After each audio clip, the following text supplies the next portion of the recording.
Brian Alvarez and Big Vinny V.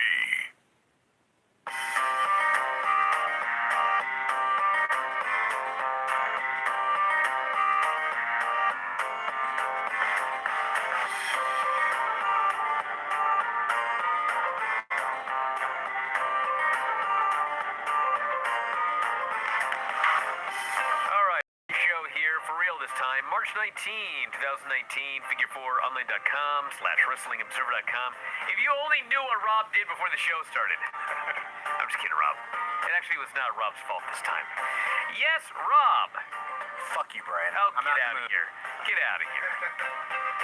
I didn't even let him finish that sentence. All right, we got Retro Raw Nitro 19 years ago this week. Very, very exciting shows for totally different reasons. Nitro did a 2.52 rating, Raw 6.21. Oh. Anything else? 2019. Is that my fault too? Rob is amazing. Rob. Rob's haunting your computer. You're fired. Old sound bites. All right, where were we? You're talking about Raw and Nitro. That one was Rob's fault. So anyway, yes, Nitro did a 2.52, Raw 6.21. Plus more. Yeah. Yeah. That's a much worse trouncing than anything that's happened in the last 5 minutes here. Let's just get going. Let's just go. Let's just go. Monday Night Raw number 356. Yes, Vinny. Correct. March 20th of the year 2000. I thought for sure you'd mess that up. I don't know why. Now my confidence is shaken. Well, good. Now we'll have a better show. Usually Rob's here to take I don't need a confident Vinny here on this show. What do you think this is? So Michael Cole goes into Vince's office. He asks about the tease on WWF.com about a major announcement. And Vince has one announcement, a tag team, as he puts it, a tag team elimination tournament. Do you know what a tournament is? No, he does not. Is this why he changed the word tournament to Series of matches? Because he just can't figure out what a fucking tournament is? Is he like me with a calendar? It's not a tournament if it's just a bunch of matches where the winners advance to a battle royal. Yeah, it's qualifiers for a battle royal. Yes, it's qualifiers. So, then Patterson teases a big announcement. And Vince will not be specific, but says this match will rock the WWF to its foundation. It is a tag team elimination tournament, he says. The winners in the matches go into a shit battle royal, and the winning team will get a tag team title shot against, as we learned, the Dudleys. Because these titles change hands so frequently, I have no idea who's the champion at any given moment. Right. That's at WrestleMania, which is 2 weeks away now. Right. Let's get these matches going. So Cole adds that he enjoyed Saturday Night Live, and Vince grabs the mic and says, "Live from Chicago, it's Monday Night Raw." And he gets the most confused look on his face. He's on SNL. He had to have seen the opening and get the joke, but he didn't seem to get the joke here. Bubble. Yeah. The first match in the tag team tournament is not actually a tournament. Road Dogg and X-Pac versus the Hardys. The debut of the Run DMC DX theme. Best remake of the theme song. It is awesome. It is really good. That's cool. Except they do mention R. Kelly, which is sad. Even me and R. Kelly believe I could fly, yes. Right. Yeah. Waterworks. So Road Dogg and X-Pac take on the Hardy Boys. They're in Chicago. The crowd is awesome. They should have just named themselves Chicago Wrestling Entertainment and never left. No, because they were in Chicago for Raw Monday. Oh, They were horrible. 2019? Shit crowd. They killed Chicago. I mean, they weren't that bad. It was the show's fault. Well, yeah. I mean, I'm sure the crowd would have been hot if they'd done This show, stuff other than Kurt Angle versus Baron Corbin announced for WrestleMania. Oh, boy. That killed him dead. But yeah, this crowd was hot 19 years ago. I'll say. so the Hardys run wild. DX gets a heat segment that consists of exactly one kick. And then Matt hits a DDT and makes a hot tag. Pyro goes off. Out comes Kane, along with Paul Bearer tearing open his jacket in anger. Like he's going to take matters into his own hands. Like, what's going on now? What did we miss? What did we see? What's going on here with Kane and X? Kane has been hunting X-Pac for what feels like years. It's been years, yeah. But like, what happened where Paul's now tearing his clothes off? It was just hot, and the Pyro got to him. It's always hot in there when you're Paul Bearer. But like, what happened where now he's mad? What did X-Pac do this time? The crowd he got to got carried away. Did something happen last week we've forgotten about? I don't think so. Okay. No, He's been hunting X-Pac for a year. I'm sick of this. I'm more sick of it than X-Pac was after this segment was over. It does seem like the story's been going on a long time. Yes, it's bad. So, It's been going on so long, I don't even remember what they're fighting about. Well, they're fighting over Tori. X-Pac stole Tori. At least I know that. Yeah. So Tori goes after Kane. She tries to hurts hit her him. arm, Hurts hitting him her in the own back. hand. He starts stalking at her. Somewhere in this absolute mess, Stalking Jeff her? pins the road dog with the senton. Yeah. And then Kane gets his hands on Tori and chokeslams her. And the story is, she broke his heart, so he is entitled to chokeslam her to death. He didn't take it easy on her either. Welcome to the year 2000. Yeah. WWE. Yeah, that's creepy. But the match was a lot of fun. For all the chaos and insanity going on and 8 things going on at once, it was a fun match. Now we get our 20-minute opening promo. Well, first we cut to Hunter and Steph, who are standing there. They wait for their cue, then they start walking. Right. And that was not the worst live TV moment of the show. It was not. So yes, then we get a 20-minute talking segment. At this point, the WrestleMania main event is Hunter Show Rock in a three-way. Hunter interest was piqued by the opening tease. He wants to know what about this big match, because if it's a big match, surely he is in it. He wants to know what's going on. Big Show and Shane come out instead. Shane does all the talking. Big Show's in the biggest jean jacket in the history of mankind. A lot of denim. Where in the world do you get one of these? Like, where do you even get a denim, like, custom made? I can imagine going to, like, a big and tall store or a store that sells suits. But who do you go to and say, I want the biggest jean jacket there's ever been? I've had the same thought when I see Mark Henry wearing baggy jeans. It's just bizarre. So, Can you imagine Mark Henry's baggy jeans? How big they'd be. they're massive. I mean, He has tree trunk legs. it's crazy. They're flowing around him. So anyway, Hunter and Big Show and Shane go back and forth. Vince comes out, and his bright idea is to book the WrestleMania three-way main event, do it instead tonight. Well, first they announced it's going to be Shane. Well, Shane wants Hunter to defend against the Big Show. Right. Which, if you recall correctly, a month ago was the WrestleMania main event. Everybody boos like crazy. Because it's a shit match. Then Vince comes out and he wants the three-way to take place tonight. He says, why not? I'm like, well, it's a fucking stupid idea. WrestleMania's in 2 weeks. It is funny how Shane and Vince both baited Hunter into accepting, basically just by calling him a coward and a chicken. Yeah. He's like Marty McFly. Okay. Okay. Hunter accepts, but he says this will only happen tonight. It will not be the Mania main event. There will be no rematch. Yes. If that stip is okay, then Vince, you've got a deal. So at this exact moment, we are 13 days away from WrestleMania, and there are 0 matches announced. Right. Okay. The Godfather is the big boss man with, in his Raw debut, Bull Buchanan. And what a debut. I'll say. They come out, they beat up the Godfather, there is no match, and they leave. Yep. Heck of a top rope leg drop by Bull Buchanan. Big dude could fly. I'll say. Road Dogg and X-Pac want Hunter to do something about Kane. Hunter's bright idea is to put Kane in a match against Rikishi. Yeah, they're like, this guy's been interfering, he's been running out, he's been attacking us for months straight. It feels like it'll never end.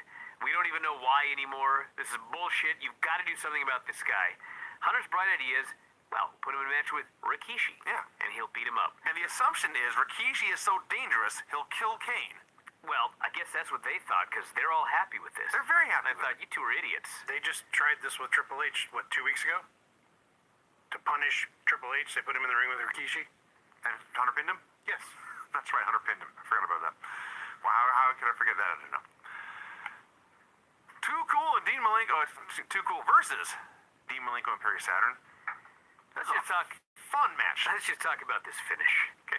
So the match was fun, but Eddie Guerrero gets involved. Everyone's chanting Eddie sucks. So Eddie gets involved, and Grandmaster throws him off the top, and Eddie hits Saturn. Yeah. Grandmaster throws him off the top into Saturn, his partner. Saturn gets upset. He starts beating on Eddie and throwing him outside, so they're already teasing dissension. Malenko, meanwhile, has Scotty in the cloverleaf. All this shit's going on in the middle of the ring. The ref's just watching it all happen. Grandmaster super kicks Malenko, Yes. and I guess he's the legal man because he then pinned him. Yeah. So Too Cool is in the Battle Royal. This finish was like such a disaster. Like there's cameras all over the place and there's bodies everywhere, but the place went fucking crazy for this. They went crazy for everything on this show. They went crazy for Bull Buchanan, Godfather, and Hose, and 20 20-minute talking segments, and X-Pac and Road Dogg and the Hardys, like, everything on this show they went crazy for. I can't think of one thing they didn't go crazy for. Oh no, they got crazier as the night went on. So yeah, and the other thing is, last week you recall Scotty set up the worm and didn't deliver, and everyone booed. So he's figured out now he can tease the worm, but get cut off. Joe does not do it. So then everyone boos, they boo the heels, not him, and then he can do it later, and it's an even bigger payoff. Anyway, this is an excellent, very fun TV match. I hope he's figured out how to work by now. You would think so. He didn't last week, apparently. Kane versus Rikishi. During the entrances for Kane versus Rikishi, they announced that Kane and Rikishi will be a tag team at Mania versus Road Dogg and X-Pac. What? I don't know. Why didn't they do that after the match? I don't know. Why did they do it at all? Hunter thought it was a good idea to do that? I don't know. Well, I mean, they do the match. DX hits the ring. They double team Kane. Rikishi makes a comeback on both of DX. Yeah. And, of course, the question during all of this was, where are Too Cool? I don't know. Because we know they didn't leave the building. Yeah. Because they're in the shit Battle Royal later. They were preparing for the Battle Royal. Yes, they're resting up for their battle royal. So they just, like, nothing happens. And, I mean, the gist of this is Rikishi and Kane were standing tall together at the end. So it would make sense after that to announce that they're teaming together at WrestleMania versus DX. Why would you announce that beforehand? I don't know. I don't have an answer to that one. This was like on Raw when I thought that they had Tamina or Nia or somebody lost to Bayley and Sasha, and then they announced that Nia and Tamina were getting a title shot. I was like, what? Turns out they did announce that earlier in the show, but this was just dumb.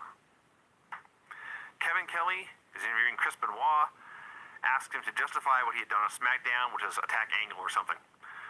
Benoit says Angle was a great amateur, but what he has done to WWF Gold is disgusting, and he, Benoit, will take care of the supposed top contender, Chris Jericho, tonight. Cole interviews The Rock. He basically cut his WrestleMania pre-match promo. And you'll never guess what happened. The place went crazy for the guy. Yeah, it was a great Rock promo. The highlight was the very beginning when he tells Michael Cole to go suck a monkey's nipple. Cole just scowls. His feelings were hurt. And then Rock told him to go find a monkey. He did. He tried. I don't know if he found the monkey, but he left. He hunted. Yeah. Angle comes out. At this point, the Angle, Benoit, Jericho three-way is announced for Mania. Although on commentary, Kurt said he was only going to put one belt on the line. Jericho does a promo burying Benoit's promo, and then Benoit touches him from behind, and they have a match. So first of all, Chris Benoit versus Chris Jericho in a match. What a great fight they had. Yes. We'll talk about the fight in a second, but Kurt Angle's doing commentary. Boy, was he! I thought he sucked. Really? I thought he was not very good. I think this was why he didn't last as a sportscaster. Just a lot of cliches, and he just didn't have his Kurt Angle passion that he would have later. I found him to be very robotic.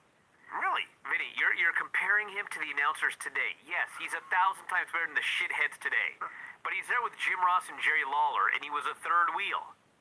Okay, that's your opinion. Yes. I thought he was. It's never incorrect. I thought he was tremendous. I was trying to figure out how he got so good at talking. I actually looked up to see what his degree was in, thinking maybe it was communications, but no, it was No, he became a sportscaster, and he didn't last. He was a failed sportscaster Yes. before getting into pro wrestling. So I was right. Well, in that sense. Yeah, thank you. So eventually, Benoit gets thrown outside. In the process, as he's flying to the table, Angle's got the Intercontinental and European belts draped over the table. So Benoit was flying to the table, and he lands on the belts. Angle says, with passion, I will say, Mr. Benoit, get your hands off my belts. And they get into a little bit, and Angle nails Benoit with a belt, and Jericho hits a quebrada and wins. And Angle's closing line on commentary is, they're my belts, I own them, that's a shame. It's a hell of a TV match. These guys, they beat the shit out of each other. To war. They had great professional wrestling, all action, start to finish. And then Bob Backlund storms down to the ring and got in the ring, and Jericho dropped him, and Angle laid out Jericho, and they go to the back. They did go to the back. So, somebody had tweeted me that there was an all-time great backstage botch. That was on the Wrestling Observer Live show.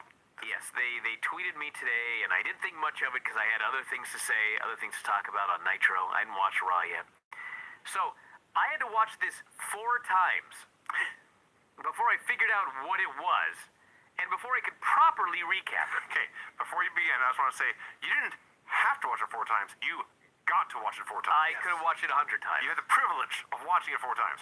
So, Kurt Angle and Bob Backlund are backstage, and they're whooping and hollering, and they're jumping up and down. Woo! They're so happy and excited, okay? And they're jumping and dancing, and they come across a fella, a random dude, who is sitting on a crate backstage reading a newspaper. So they're jumping and screaming, and they come across this guy, and the guy wants a high five. And they stop dead in their tracks. And there's a moment of silence. And then Angle looks at Bob, and he says something like, "You shake his hand. Go for it. Go for it." And Bob stands there, and he's totally not Bob Backlund for a second. The character Bob Backlund. He's not Mr. Backlund. He's Robert Backlund for Yes. a second. Which, by the way, like, I've never seen this before. Yes. And I've interviewed the guy, okay? He stops in his tracks, and in a very quiet, calm voice, he looks at the man, and he says, "I thought you were going to stand up." The guy looks at him, and he doesn't stand up. Bob looks up and says, "Let's start over."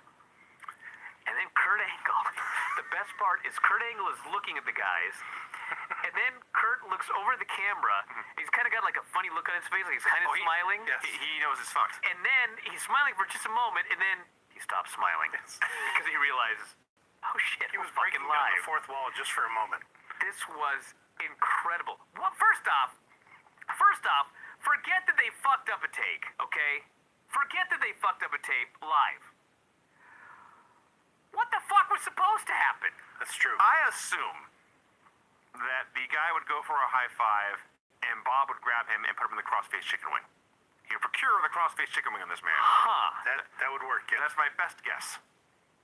So Bob did not want to try to apply this hold while Bob he would was seated. only do this to a standing opponent. Okay. He would not take advantage of a man who was sitting down. All right. Yeah, I loved this. Grabs me a straw, but I absolutely loved this. It was such a gigantic, monumental live TV fuck-up. It was great.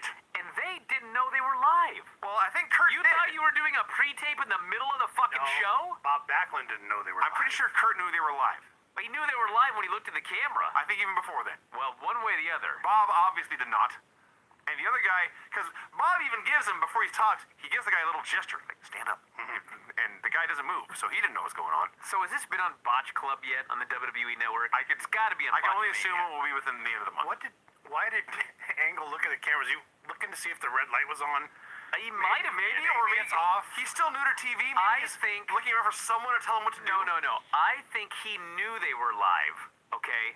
But when Bob stopped and got out of character and said, "Let's start over," he thought maybe we're not.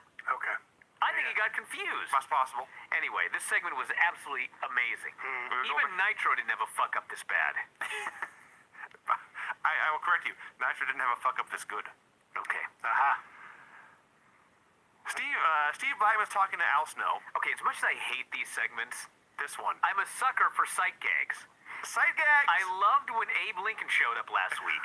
And this week, Ben Franklin showed It's up. not just sight gags. It's continuity. Yes. Al Snow is following through, and he mentioned this. He wants them to be time-traveling crime fighters. So, they're talking about going to the land of cheese next week in Wisconsin. Al tries to bribe Steve with $1. Steve says no. Well, how about the real Ben Franklin? And out comes Ben Franklin. And Steve Blackman just shakes his head and walks out. And Al turns to Ben and says, Al says to somebody, it's an extra left over from the time-traveling story thing from last week. Yeah, they got the continuity editor. That was fantastic. Yeah. It's just fantastic. Rob's got a very serious look on his face right now. Is everything all right over there? Fan-fucking-tastic. Yes, I know the mic wasn't on. Is everything good with the show? Show's wonderful. Okay. Are you drunk?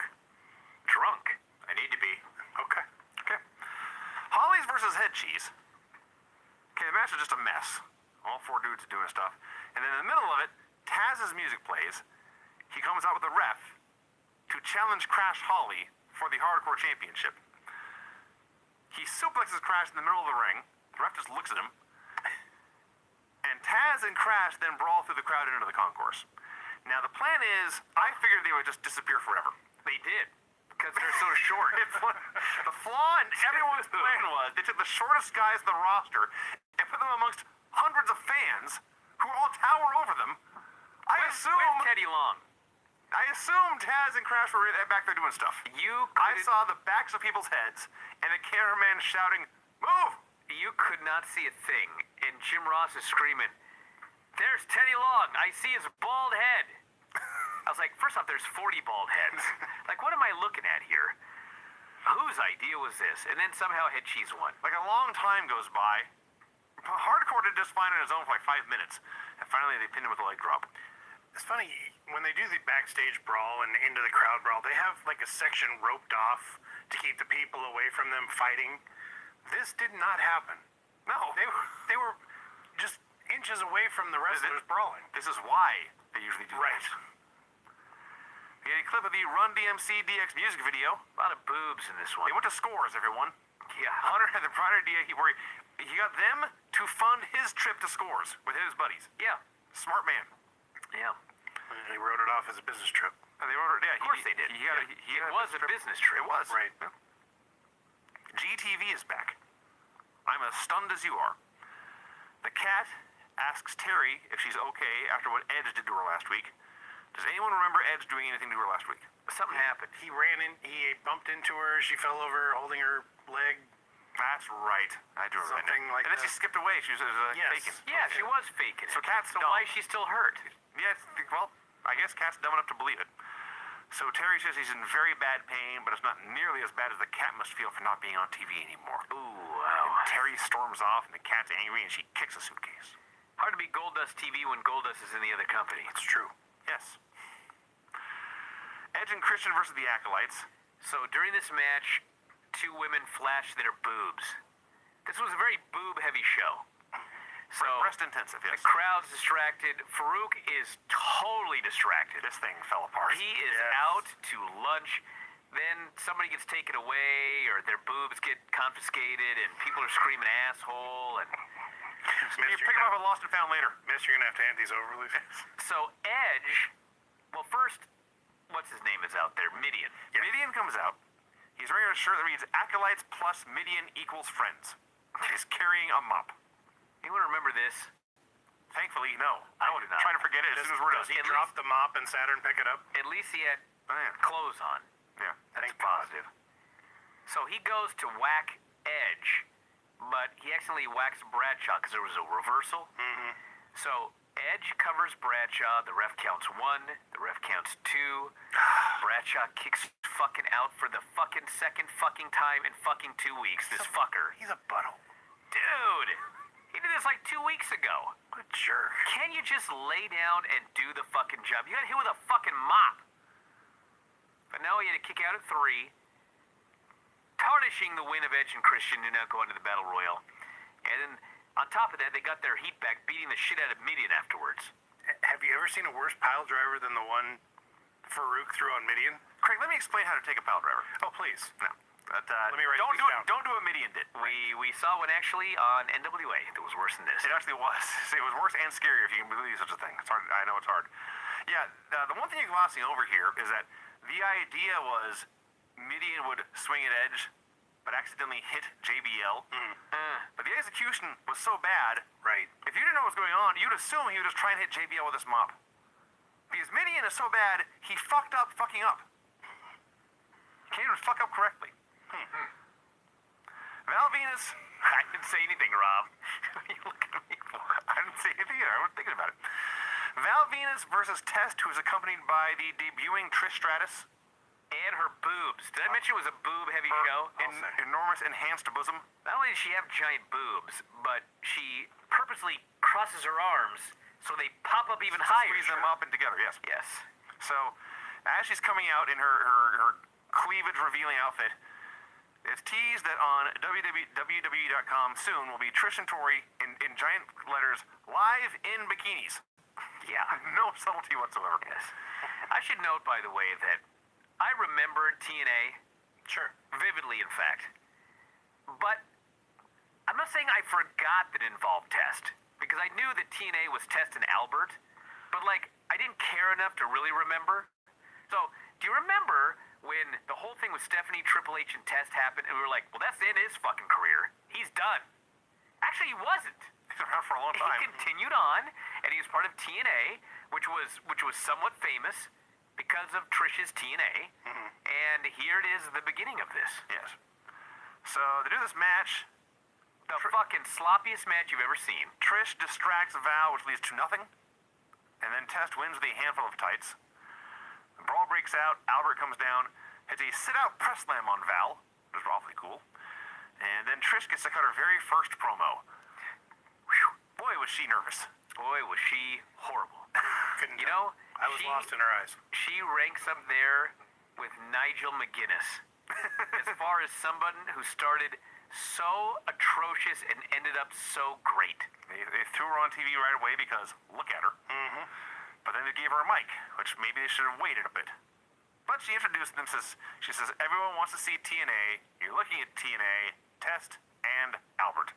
I remember in the 90s, I would buy all the bodybuilding magazines because I was big into bodybuilding. And Muscle Mag International, they would always have these swimsuit editions. And Trish was all over them for years before she came to WWE. She was a big deal. Got bigger, actually. We had the tag team battle royal. So after like an hour of waiting, the fans finally got their worm. Al finally hit it, but then Scotty finally hit it. Al threw him out right away. Matt throws him out right away. It's down to the Hardy versus Edge and Christian. What a shitty battle royal. They're all shitty, but this is not much to this. Everyone hits their finish, and then the Dudleys attack everyone with a 3D, and Jeff gets powerbombed through Christian on a table, and that's the end. No winner. There's no finish in the battle royal. No finish in the battle royal to determine the Dudley's opponent at WrestleMania. Oh no. No. No, I got it. Okay, you better. Don't screw up the finishes report. The cancellations we would get. Wait till we get to Nitro. Actually, Nitro was much easier this week. So, until the end. That's right. Yeah. Rock is backstage taking a walk. That leads to The Rock versus Triple H versus The Big Show. Incredible heat for this match. What a fun match. Well, it helped the crowd was losing their goddamn minds. It's so awesome to watch a match when the crowd is into it. And it's put together in a way to keep them into it. Exactly. Don't anger the fans and piss them off. Absolutely. Keep them cheering. Give them something to cheer for every once in a while so they don't lose interest. You don't see this anymore. Well, then cut them off so they don't lose their minds until the very end. Well, the crowd would go crazy, and as soon as they started to kind of quiet down a little bit, The Rock would make a comeback, and they'd go even more fucking crazy. They'd cut him off, and they'd use him again when they needed to get the heat back into the match. They had a really, which is totally different than today, by the way, where it's just like, we designed the match, and then we expect you to respond to what we're doing. Yes. Right. You need As to play opposed to, along. we are listening to you, Yes. and we're designing a match around your reactions. 100%. Because we're calling it more in the ring than just running through all of our spots. We're not following a script. Yeah, we're performing a wrestling match. So we're working a wrestling match. So both Rock and Big Show both hit their finishes, but Hunter broke up both pins. Big Show by the end of this is just gassed. He's getting very large. He's getting very fat, and he was moving. He's a point where he gets hit and has to fall out of the ring, and he's so tired he can't even protect himself. This is the giant just tumbles through the ropes to the floor, splat. Speaking of the ropes, we always talk about guys like The Undertaker and Shawn Michaels and how they could hit the ropes. We never mentioned The Rock, but boy, did that fucking guy hit the ropes. And at the end, he is going for the rock bottom. Yeah. He goes for the people's elbow, and Shane pulls the rope down, and he Yes. fucking ran as fast as he could and flipped over the top rope and flew to the floor. Let's think about this. They're 2 weeks away from WrestleMania. Yeah. Rock has taken like full head of steam, bumps, low bridge over the top rope to the floor. Hunter took a fucking choke slam off the announce table to the floor. Yep. From Kane, or from the Big Show, who let him down very easily, but he was also blown up, so he couldn't let him down that easy. Right. Big Show's falling all over himself. These guys were killing each other. I remember once when Rock was still in the gray area between pro wrestler and Hollywood star, and he mentioned how he was working a safer style because he could get over without doing big moves, and B, he had more to lose by getting hurt. And one of the things he mentioned was he didn't like his feet to go above his head. Well, he made an exception here. Me neither. He made a big exception for this one. So, eventually, Vince, by the way, in this match punched out both Triple H and Shane. Yep. Because it's all about Vince even more than it's all about Hunter. Well, after the low bridge, Vince punched Shane, Hunter punched Vince, Yes. and then Hunter waffled Show with a chair shot. Yes. But that, of course, couldn't be the finish. No. Hunter had hit his pedigree. I think about this, everyone. He's the champion. They're trying to build momentum, if you will, for the WrestleMania main event. Make you think the champion may be in jeopardy. But he has to hit the Giant with his move and pin him. That's what happened. I mean, that's And if you know what happens in Mania, it's even more irritating. it's just incredible. Just grating. It's grating to watch this. But this is a tremendous match, pushing the 4-star range. Would have been a good pay-per-view main event.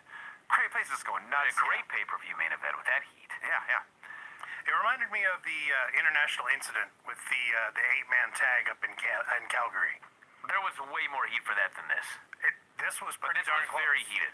This was like Cena and Punk in the same city. Okay. Yeah.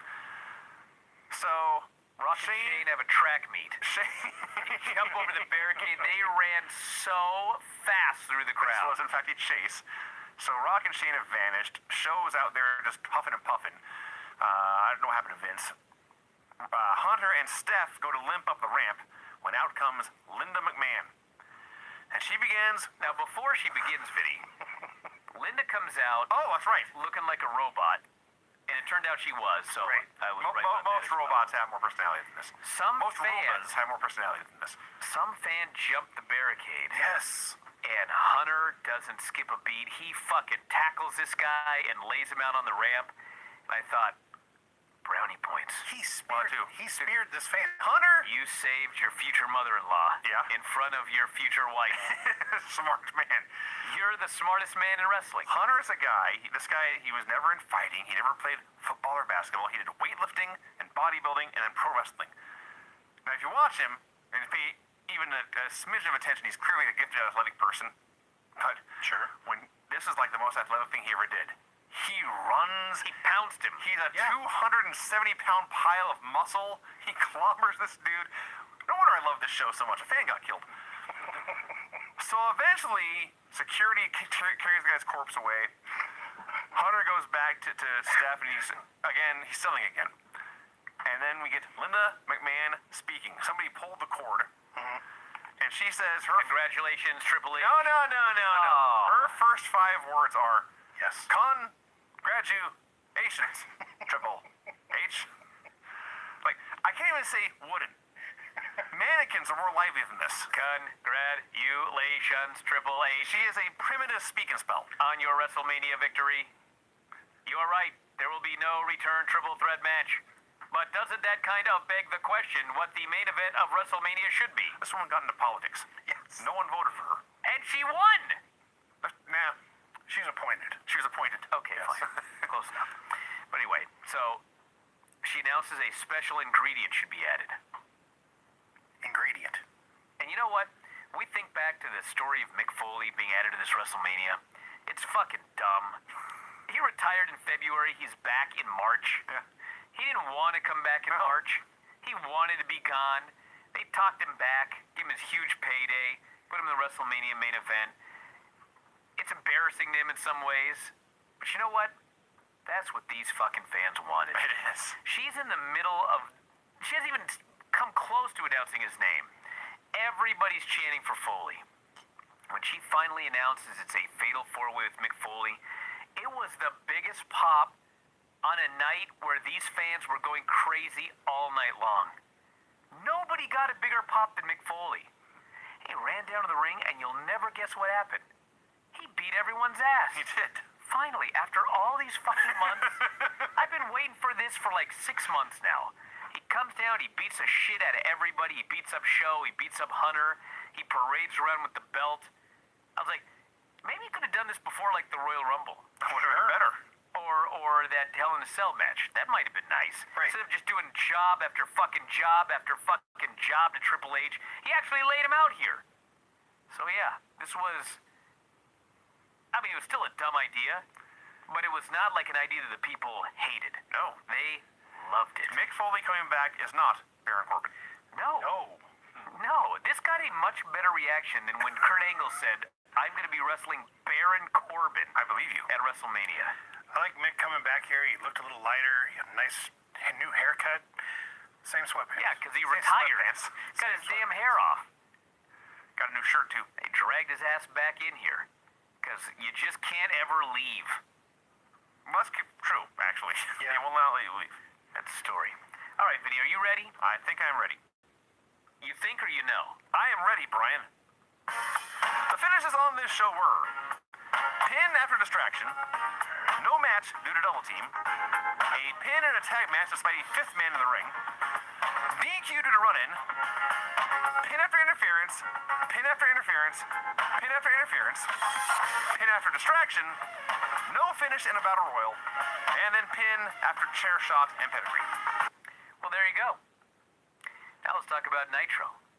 Let's Talk about a real wrestling show. didn't like Nitro as much. I should hope not. I really liked Nitro until the very, very, very end. I can't imagine what you'd have to complain about. When I realized it's still WCW. So, WCW Monday Nitro number 235, also March 20th of the year 2000. They do the most incomprehensible uncensored recap. Kind of. At least when it was over, I knew who won most of the matches. Did you? I didn't know how. I didn't know... I mean, there were 11 matches on this goddamn show. 11 matches. I will read you all the quick results, since you couldn't watch this video package. And if you're like Vinny, if you did watch it, you still didn't know what was going on. The Artist beat Psychosis to retain the Cruiserweight title. Norman Smiley and the Demon beat Lane and Rave. He's no longer Idol. He's now Rave. Bam Bam Bigelow beat The Wall by DQ. Oh, really? Yes. Why? I thought it was a hardcore match. I guess I was... Not only that, even if it's not, why would you not have the Wall win?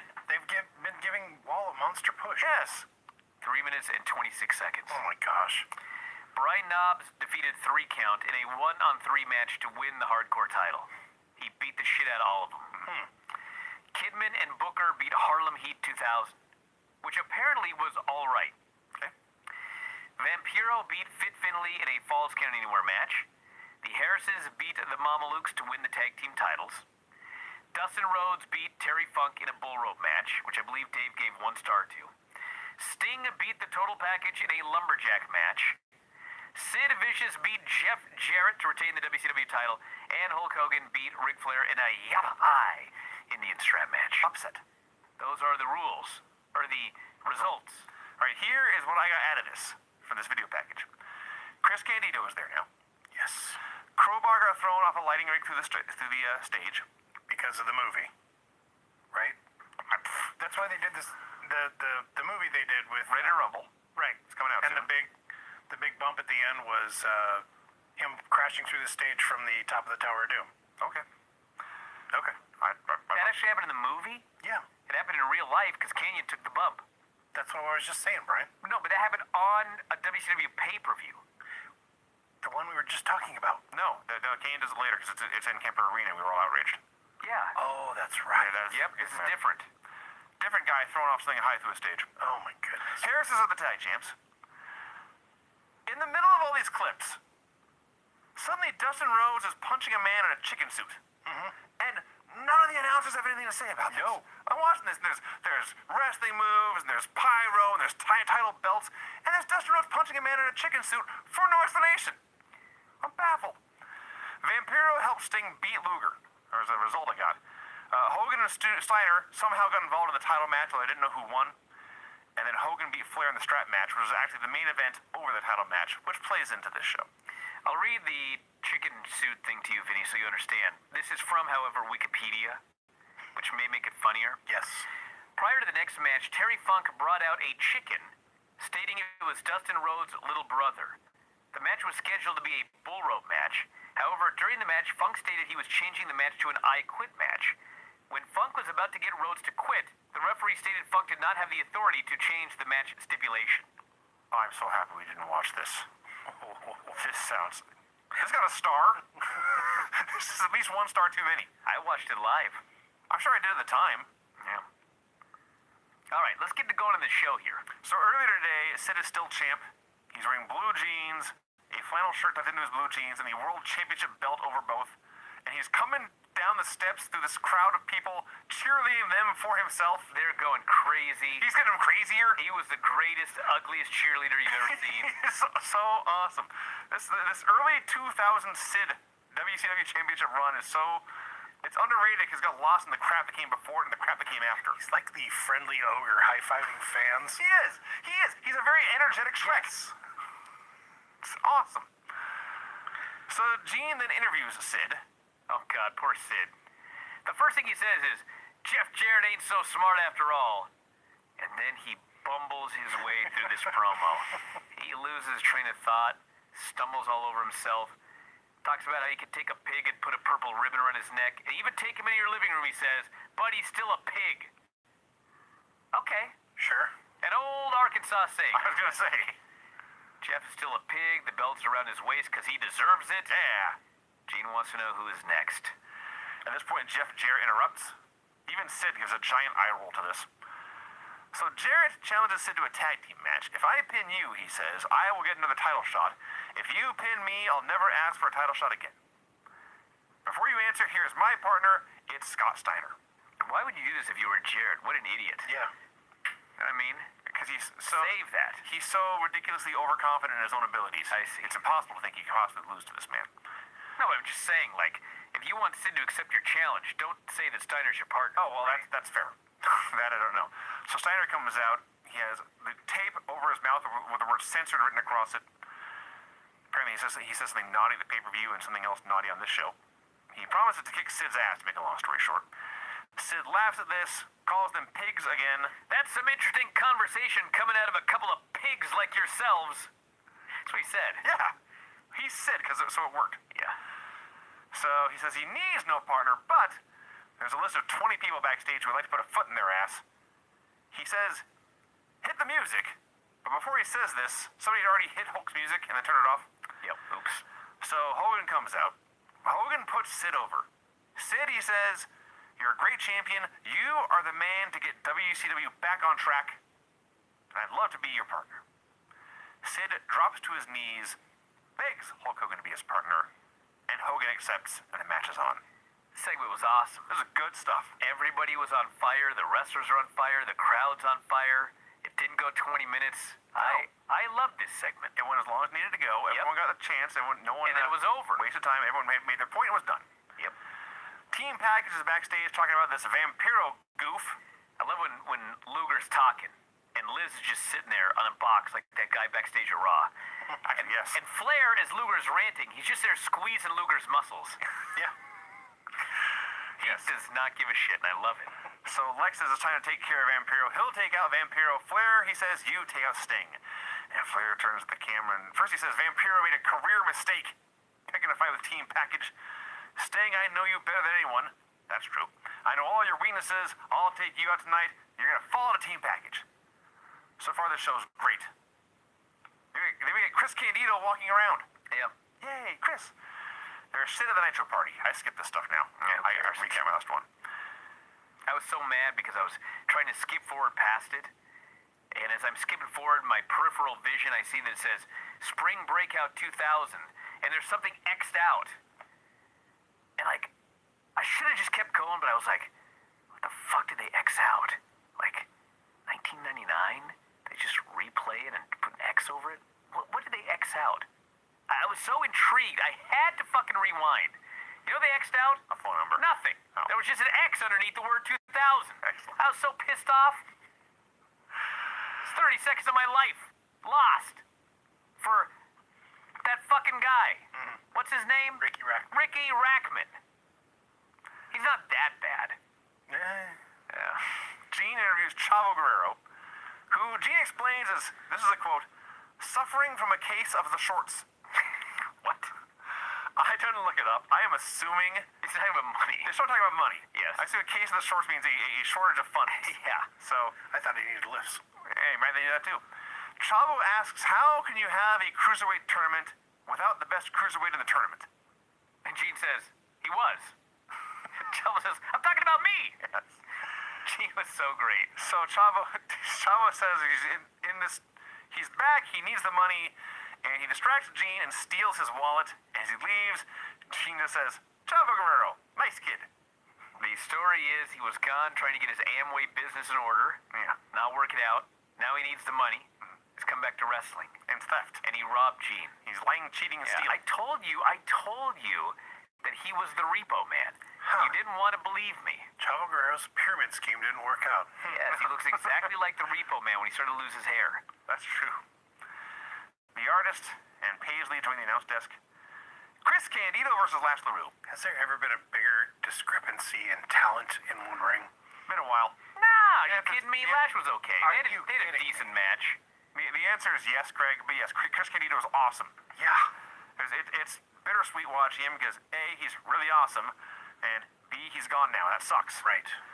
So Candido cuts a promo. He doesn't need a gimmick or a costume or a catchphrase or a valet. He's ranting and whining and crying until Seemed very nervous in his promo. Yeah, a little bit. I mean, it was a big deal for him.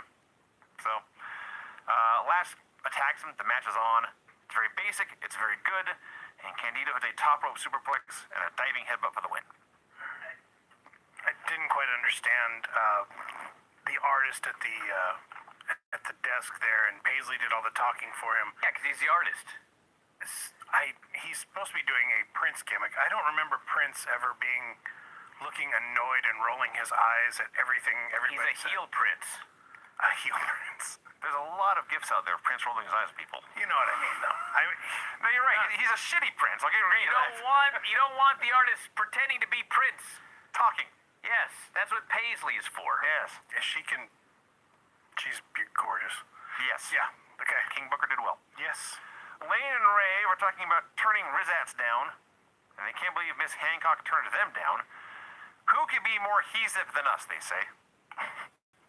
So Miss Hancock is there. She promises if they show up on Thunder, she will bring along Latin America's most popular team, Los Fabulosos.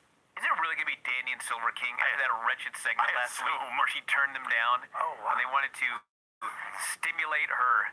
They want to excite her groin. Excite her groin. Those are their exact words. Yeah. She thought about it, apparently.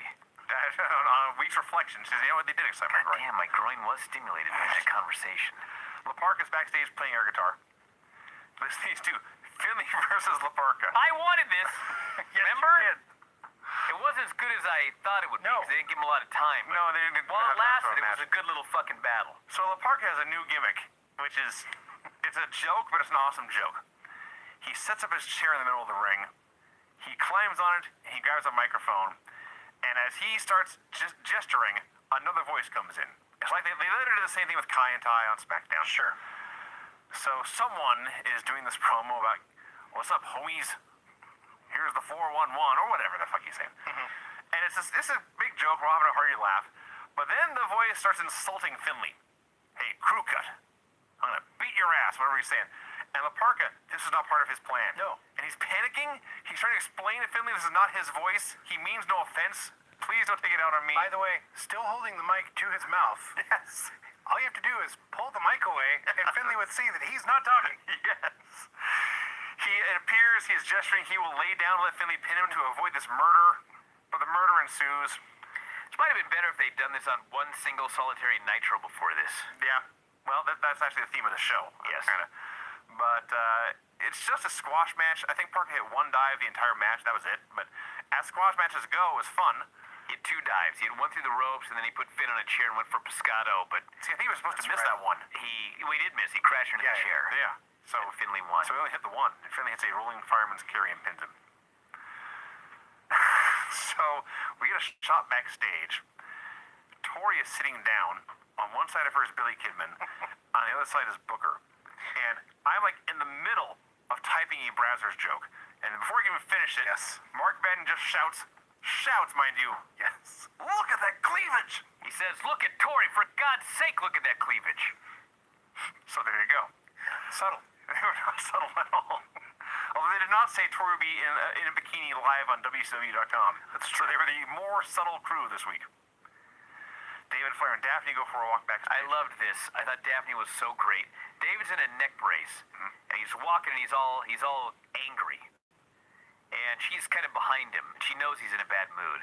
And so they're walking, and finally she screams, and she smiles and looks at him.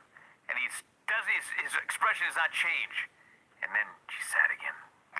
It was like she screamed, but it wasn't like a full scream because she knew he was in a bad mood and she was nervous about it. She kind of squeaked at him. Yeah, I thought this was great. What a duo. They are a great duo, actually. Vampiro does a brooding promo in the boiler room, which is lit up with Christmas lights, just thinks it's red and green. Sure. Says he's not a weak man. He tears off his own cast. He vows to cause some pain of his own. So they go to show some clips from Uncensored. At which point Tony Schiavone says, and I quote, "A series of the most horrific bumps we've ever seen." Yes. Including, Why did Siri wake up when I said that? Oh, series. Yeah. Get out of here. Siri showing horrific bumps. I wasn't talking to you. Graham, was that my fault too? No. Okay. Wow. He held that for 51 minutes. Dude held till the day he dies. One of these bumps, as Schiavone explains, is Bam Bam going through a table with monitors on it. Gene interviews David Flair. So David, who I think is a babyface? Yeah. He tells the fans to shut up. Sure. I don't think he's a baby face. As one does. Says Crowbar and Bam Bam are sharing a hospital room. He demands Gene bring the wall out, like Gene can do this. But the wall appears anyway. He He teases, says, I'm getting the hell out of here. He did. Siri. and the wall teases a chokeslam on David. Now nothing. Lets him go. Sounds smarting you. David turns to walk away. The wall attacks David, hits him from behind. Daphne attempts to blow a fire extinguisher into the wall's face.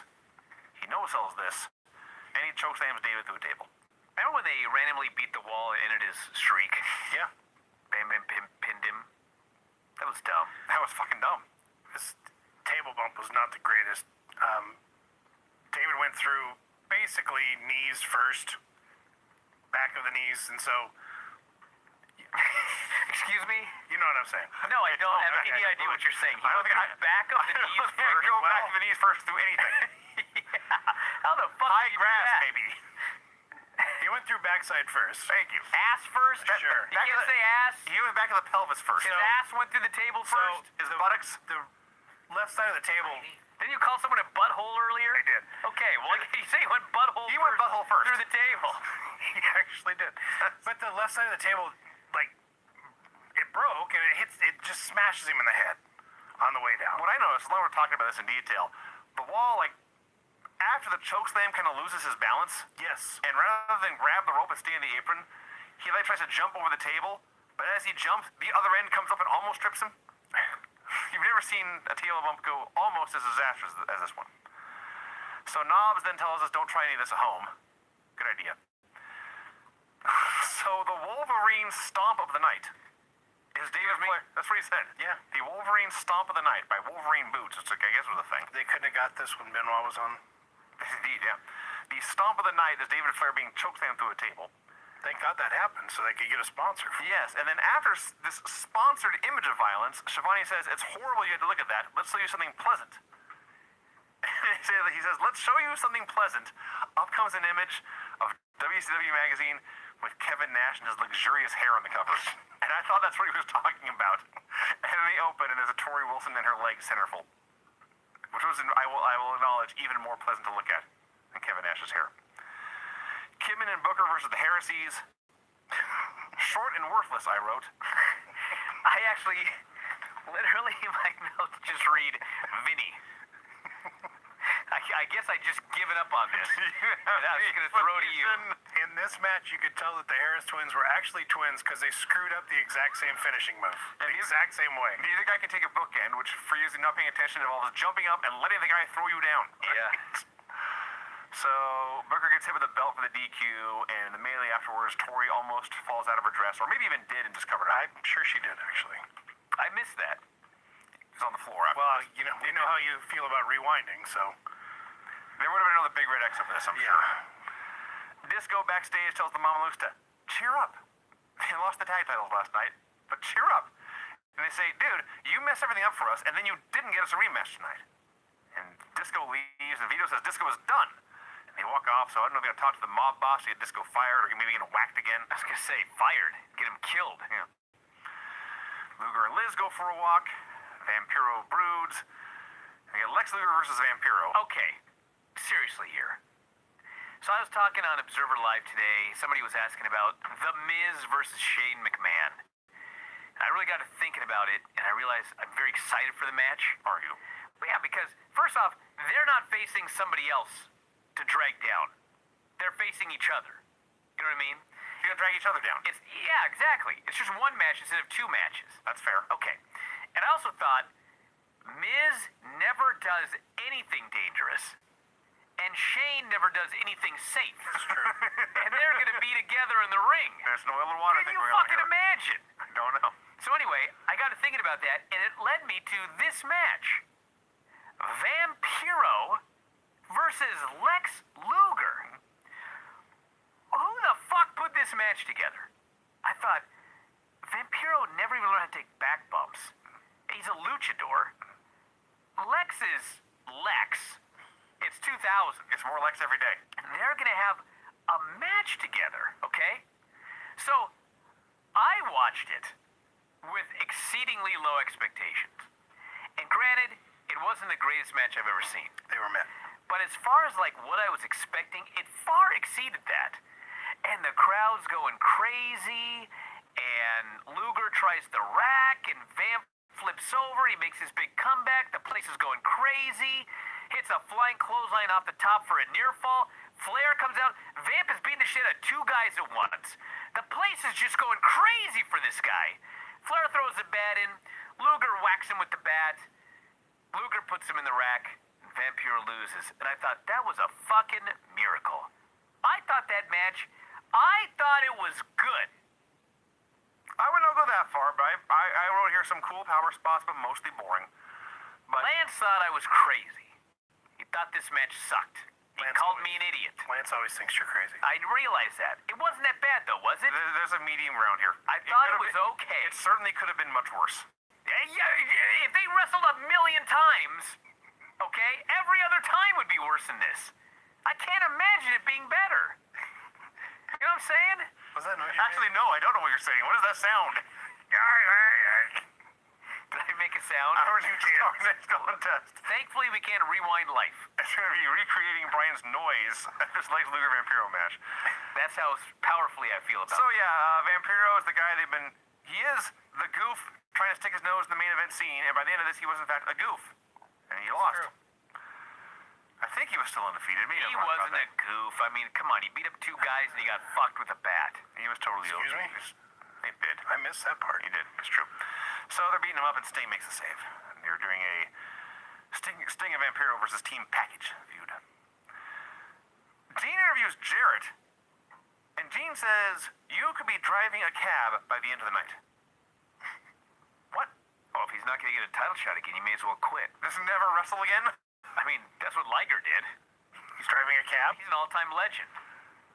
I want to take a cab in Tokyo then. Have Liger drive me around. No, not the cab, you idiot. He had one last title shot, he didn't win. He was like, I'll probably never get another one again. So I may as well retire. You're not driving a cab, Brian. Gene says Jarrett's going to drive a cab. Well, my point is that Jared must have no other life skills. That I believe. Okay, if he retires from wrestling, which actually that's not true of all people, but anyway. So Jarrett promises to win his title shot. They're now calling, at this point, they're not calling him Scott or Steiner. They just call him Papa Pump. Papa Pump says he will show us all the true meaning of uncensored. Hulk Hogan was only champion because we were watching his back. Tonight I'm going to kick Hogan's ass. Gene interviews Dustin, who says he drove a stake through Terry Funk's vampire-sucking heart. Wow. He buries. We had, oh god. He buries every old dude in the roster. Kurt Hennig, Dallas Page, Roddy Piper, Hulk Hogan, calls himself the American Nightmare. My first thought was, you're burying all the old dudes and you're old yourself. And then I realized he's like 31 when this happened. He started young and he'd already been around a decade at this point, so.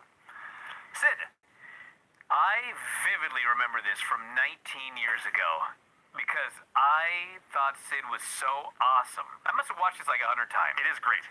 They're at a press conference after Uncensored, and Sid is there, and there's fake reporters, and they're doing the whole press conference thing. And Sid has got the biggest smile on his face. He's just retained his title. It's a big night for Sid. He's the champion. He's so happy. And they're asking him questions. And Hogan keeps jumping in and answering for him. Well, Hogan shows up in the middle. He congratulates Sid, and he puts him over. And he goes to leave, but they keep asking questions for Hulk. Yep. And Sid is the best sport ever. Yes. I'd want him on my softball team. Absolutely. He doesn't even have that smile that's kind of like, why are you interrupting me all the time? He's happy. He's not selling it one bit. But if you're watching it, you're like, it's fucking Hogan. Keep your nose out of this guy's business. Yes. This is his fucking press conference. The best thing is, Hogan is out the door. He did not answer this question, but the last question they asked him was, and this is a quote, "Do you think there will ever be anyone as good at wrestling as you are?" I thought it was a funny question. It is a funny question. I'd like to know his answer. Norman Smiley versus Hugh Morris. Morris is doing a squash match. The Demon's music hits. It turns off in the middle of the match. Hugh wins with a moonsault. Then the Demon comes out. He's checking on Norman, and Hugh beats the Demon up as well. I'm sure Kiss was overjoyed at the portrayal of their Demon. Remember the deal was he was supposed to be in the main event? Yeah, he was. And so they would just randomly... Yeah, the third match on the card would be the main event on these WCW pay-per-views. I just can't believe they're still playing God of Thunder. Of all the music they take off this network, and actual Kiss songs are making it through. And knowing how Gene and Paul are with money... They're not giving. Exactly. Yeah. Hennig does a promo. This business has lost respect, he says, but I will earn respect from Dustin Rhodes. Kurt Hennig is unbeatable. I was watching this and I thought, Bianca Belair, that's what they should use for her. Instead of this undefeated after she's lost a match and still claims to be undefeated. If she would just say, I'm unbeatable, two very different connotations there. Yeah. That should be her deal. I am unbeatable. Unbeatable means there's no way you can possibly beat me. That's right. I may have lost a match, but I'm unbeatable. Yeah. To lose a match and then claim you're undefeated, That's just a lie. you're a crazy person. Sure. More delusional.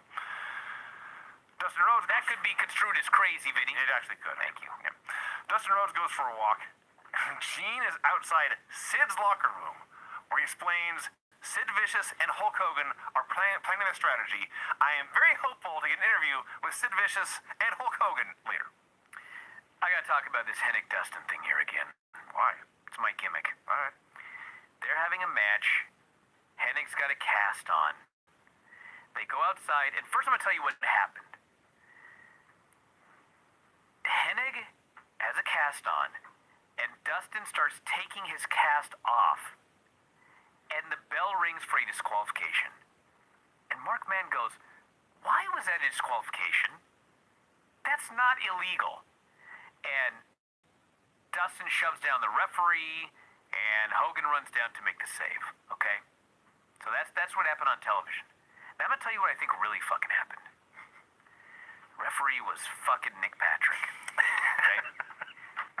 So I think what happened was, this fucking idiot was supposed to wait until he got shoved to call for the DQ. I could see that. But instead, he called for the goddamn DQ early when Dustin took the cast off the guy's hand. That's the only sense I can make of That's it. some good sleuth in there, Brian. Dude. Another shit finish. Regardless. Everything fucked up. Regardless, the match went 2 minutes and ended in a DQ. So Hogan makes a save and chases Dustin Rhodes away. He's celebrating with Mr. Perfect here. And it occurs to me, Hulk Hogan is now all chummy with both Kurt Hennig and Sid Vicious. Yeah. What could possibly go wrong? They're mixing things up. And the cherry on top, Tony, to end the segment, thank God for Hulk Hogan. God, thank the Lord above for Hulk Hogan. Say his prayers. So Gene is now interviewing Sid from his locker room, and Gene outright says, well, I was hoping I get a chance to talk to Hulk, but I'm here with Sid Vicious. Oh, poor Sid. He is so the babyface in this stupid storyline. Just turning the knife. So Sid's all excited. He goes, Jimmy, go make sure nobody can interfere tonight. Yeah. He's all excited and loud, and Jimmy runs off, and Gene says, Jimmy Hart, what a guy. Gene was so great on this show. And then I guess Sid thinks, well, now we're rolling, because then he gets very quiet. He goes into whispering Sid mode. so wacky. He's Sid. He's great. Sid is great. He belongs in the Hall of Awesome. Remember how many weeks we just held it off and held it off and held it off? Yes. We made a mistake. He's tremendous. Now he's in. Tank Abbott goes for a walk. Gene interviews Sting. Sting promises to split team package right down the middle. Oh, what? Pretty Gonna sis- split that package right down the middle? He also referred to them as two peas in a pod. Yeah. Peas? Yes, Brian. He says he got started last night. He's gonna finish it tonight. It's showtime, clowns. Tank Abbott versus Barbarian. Vinny, you couldn't have liked this. Come on, Vinny. A match out of my dreams. Get out of here. First of all, Meng is watching backstage, growling. He goes, not long, Tank Abbott. Not long. Behind him is a young boy who can only assume was either Tama Tonga or Tongaloa. Could have been. Okay. He promises it will not be long. Barbarian and Tank have a slobber knocker. It's just the ugliest, grossest fight. It was very ugly and gross, and it fucking sucked, Vinny. So, the referee tries to intervene. The Barbarian pushes the referee into a corner, lids up in the turnbuckle. Then he turns around, he eats a left, he eats a right, he gets KO'd. Tank wins. You know why this sucked, Vinny? No. Well, first off, it sucked as a match. And second off, if you're building up to Tank Abbott versus Meng, he should have just fucking mauled the Barbarian. Barbarian beat him up for 90% of this match, and then he hit a two-punch knockout and won. Tank Abbott took everything the Barbarian had to offer, shrugged it off, and knocked him out. Get out of here, Vinny. Why don't you go book some shitty pro wrestling? Maybe I will. I won't. I'm gonna try. Flair tells Sting, he drew a promo, he says, Sting, you can't be the Nature Boy. Fact. That's a fact. We get Ric Flair versus Sting. You'll never guess. It was a lot of fun. Every Sting Flair match ever, which I mean is the highest form of praise. Well, no, because there was a difference here. They're having this great match, and then the package hits the ring. Where's that? And so Sting has to beat up two men. One man beating up two. Yeah. You'll never guess what happened. The crowd cheers for The crowd is losing their fucking shit for Sting. They're losing their shit for this guy. And I thought, we're watching 2000 World Championship Wrestling. Yes. And these fucking idiots know how to get a babyface over. Yeah. I fucking watch Raw. They can't get a babyface over to save their fucking lives. And when I watched that show Monday, to me, the biggest babyface on the show is actually the biggest heel, Ronda Rousey. They've lost their fucking minds. WCW knew how to get a babyface over in the year 2000. In their last year. This is it, man. Jesus. We're in their last year of We are in their last year. And they're more competent than these shitheads on Monday, as far as babyfaces go. The highlight of the actual match was they were rolling on the floor, and Flair starts throwing chops, and Sting is no-selling. And I know Sting is no-selling because Mark Madden tells me Sting's not selling. I laughed. Yes, there's a cat scream there too, Brian. What in the hell was that? A cat scream. Oh. You never heard your cat scream before? I have, but this cat's going crazy now. So, yes, eventually it's a DQ when Sting is fighting two dudes. And Sting is up, Lex is in the corner, Sting is standing on the second rope, doing the punches to the head, and Ric Flair comes up behind him. And Ric Flair, I can't even say he just does a nut shot, because that does not do justice. He puts his fists together like a volleyball player. Yes. And it's like a double upward, double thumb strike right to the scrotum. He set. He did. I guess it wouldn't be a set, would it? That's when you do the one hand. I think it's a bump, a volleyball, Yeah. bump in volleyball. The way he was bumped his balls. The way he was holding his thumbs, I thought he was going up the backside. There may have been a probe going on. Butthole, Craig, you Yes, can sir. say it twice on one show. All I know is it made me laugh. All I know is Vampiro made the save. Yes. And again, we're watching the year 2000 in World Championship Wrestling. And I thought to myself, is there anybody that WWE has on purpose, not they fucked it up and the fans got mad and then they changed their mind. Is there anybody on purpose that WCW or that WWE has gotten over in the last year, as well as WCW has gotten over a Vampiro in the year 2000? I don't think so. Actually, you know what? Kofi. But that was an accident. That was an accident too. That would never happen unless something else got hurt. Purposely trying to get a guy over and pushing him from beginning to end. There is not one babyface at WCW or WWE. I'm mixing them up because they're fucking interchangeable at this point. There's not one babyface WWE has gotten over as well as WCW got over Vampiro here. It's crazy. Main event, Scott Steiner and Jeff Jarrett versus Hulk Hogan and Sid Vicious. I was so liking this show. So first of all, Steiner's being all crazy. Goes right up to the announcers and says Hogan wasn't shit without him. Oh, you're not allowed to say that. That made it on mic. Flips Hogan off, dares him to get in the ring. In between, he's suplexing Sid Vicious around. Sid's really big. Like, remember when Scott Hall got a match with Sid and was sure to indicate he's tall and big? Scott Hall was too afraid to fight Sid because of his size. Not Scott Steiner. I'm just going to suplex this guy one way or another. And he did. So he's terrifying, is my point here. Scott Steiner's a terrifying individual and out of his mind. So eventually they get the heat on Sid. And Sid is able to crawl to the corner where he's on the apron. And he just reaches out and just with the tip of his fingers tags in Hogan. And he collapses there on the apron. And Hogan comes in. He's running wild. He's killing both dudes. And the crowd's chanting, Hogan. This was so incredible. Hogan. Because you can't book The the crowd reactions. And when Hogan's making his comeback, like, how often do you see the fans chanting for a guy, like, during his comeback? Usually they chant from when he's on the apron, because they want him in the ring. Sure. So he makes his comeback, and they're chanting his name, and they cut to Sid, and that's it. He's taking all he takes. He can't take no more. Take no more. He snaps. Like, would this have worked without the fans chanting for Hogan? How did they know the fans were going to chant for Hogan? Is there a possibility? Did they piped it in? Yes. And there's a possibility, because it was just too perfect. He hears that chant for Hogan, and he gets that angry look on his face. He can take no more. I would not play softball with this Sid. He's No, he's angry. this guy's off the fucking team. Angry ogre. Sid. He's out of the He's Peruvian angry leper Shrek. colony. Wow. That was a deep cut. So, Hogan's running wild. You remember the Peruvian leper Yes, colony? I do. Okay, yes, no one else does. No. This is a bowling team Vinny and I were on. Yes. Yeah. Back when Vinny would regularly get the look on his face and Sid got I did actually.